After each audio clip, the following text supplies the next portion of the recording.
منگولیا کے ریگستان سے ایک طوفان اٹھا جس میں دنیا کی بڑی بڑی طاقتیں بہہ گئیں۔ آندھی کی طرح اٹھ کھڑے ہوئے یہ منگول جیت کے نشے میں مدمست تھے۔ ان کے راستے میں جو بھی آیا اسے برہمی سے کچل کر تباہی کا اپنا سفر جاری رکھا۔ قریب تھا کہ یہ آندھی قیامت بن کر پوری دنیا کو ختم کر دیتی کہ مصر کی مملوک سلطنت ان کے راستے میں مضبوط دیوار بن کر کھڑی ہو گئی اور مدمست ہاتھی کو لگام کس دیا۔ اگر منگول شیر تھے تو مملوکوں نے خود کو ببر شیر ثابت کیا۔ منگولوں کو بری طرح ہرا کر مملوکوں نے دنیا کو بچا لیا اور منگولوں کو ایسی شکست دی کہ وہ کبھی اٹھ کھڑے ہونے کے قابل نہ رہے۔ کوئی شک نہیں کہ اس میں مملوکوں کی بہادری، حوصلہ اور فوجی اسٹریٹجی کا بہت اہم رول تھا، لیکن پیغمبر محمد صلی اللہ علیہ وسلم کی ایک نصیحت بھی مملوکوں کو بہت کام آئی۔ آج کے اس ویڈیو میں ہم حضور صلی اللہ علیہ وسلم کی اسی تنبیہ کے بارے میں جانیں گے۔ پہلے ہم آپ کو بتائیں گے کہ یہ مملوک کون تھے، منگولوں کے ساتھ ان کی جنگ کہاں، کب اور کیوں ہوئی، اور حضور صلی اللہ علیہ وسلم کی وہ کون سی تنبیہ تھی اس سے مملوکوں کو بہت فائدہ ہوا۔ تو آئیے کہانی کی شروعات کرتے ہیں۔ مملوک عربی کا لفظ ہے جس کا مطلب غلام ہوتا ہے۔ یہاں جس مملوک کی بات ہو رہی ہے انہیں غلام کے طور پر خریدا جاتا تھا اور مسلمانوں کی فوج میں سپاہی کے طور پر ان کی بھرتی کی جاتی تھی۔ عام طور پر یہ لوگ کوکس اور بلیک سی علاقے کے رہنے والے تھے۔ کوکس کو اردو میں کفقاز کہا جاتا ہے۔ یہ پہاڑی علاقہ کاسپین ساگر اور بلیک سی کے بیچ میں پڑتا ہے۔ پہلی بار ان کی بھرتی عباسی خلیفاؤں کے دور میں کی گئی۔ انہوں نے مسلم خلیفاؤں اور ایوبی سلطانوں کے یہاں سپاہی کے طور پر اپنی خدمات انجام دیں۔ بعد میں یہ مملوک مصر اور شام پر اپنی حکومت قائم کرنے میں کامیاب رہے۔ مملوک دو خاندانوں میں بٹے ہوئے تھے۔ ایک خاندان کو بحری مملوک کہا جاتا تھا جنہوں نے 1250 عیسوی سے لے کر قریب 1380 عیسوی تک حکومت کی۔ دوسرا خاندان برجی مملوکوں کا تھا۔ انہوں نے قریب 1380 عیسوی سے لے کر 1516 عیسوی تک حکومت کی۔ بحری مملوک نسلاً زیادہ تر ترک تھے۔ ایوبی بادشاہ ملک صالح ایوبی کے دور میں ان مملوکوں کی طاقت کافی بڑھ گئی۔ ان کو دریائے نیل کے کنارے بسایا گیا تھا، اس لیے انہیں بحری مملوک یعنی دریا کے کنارے بسنے والا مملوک کہا گیا۔ برجی مملوک زیادہ تر کوکس علاقے کے رہنے والے تھے۔ مصر میں اکثر ان کو قلعوں میں تعینات کیا جاتا تھا، اس وجہ سے انہیں برجی مملوک کہا گیا، کیونکہ قلعے یا ٹاور کو برج بھی کہا جاتا ہے۔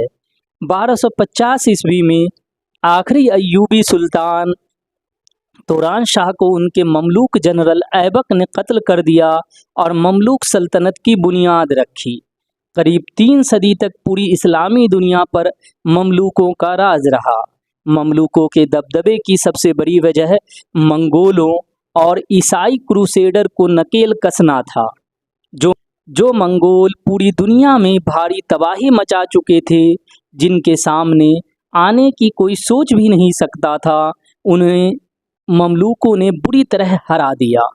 مملوک سلطنت کا پوری طرح خاتمہ مرد دابق کی جنگ کے بعد ہوا۔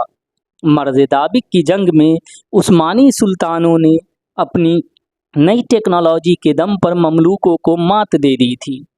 بھارت میں مملوکوں کی حکومت قطب الدین ایبک نے قائم کی تھی، جسے غلام بنش کہا گیا۔ اب آئیے جانتے ہیں دنیا کی اس اہم جنگ کی کہانی جس نے باقی دنیا کو بچا لیا۔ دنیا کی بڑی آبادی منگولوں کی سنک کا شکار بن چکی تھی۔ 1258 عیسوی میں منگولوں نے بغداد پر حملہ بولا اور وہاں بھینکر تباہی مچائی۔ مسلمانوں کی 3/4 سرزمین پر منگولوں کا قبضہ ہو گیا۔ بغداد کے پتن کے بعد عباسیوں کی خلافت کا خاتمہ ہو گیا۔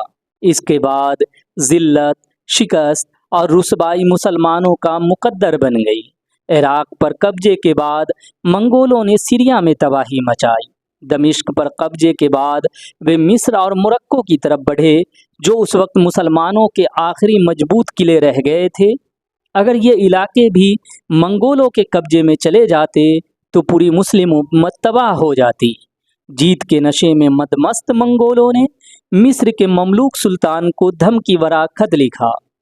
اس وقت مصر کے بحری مملوک سلطان سیف الدین قطز تھے۔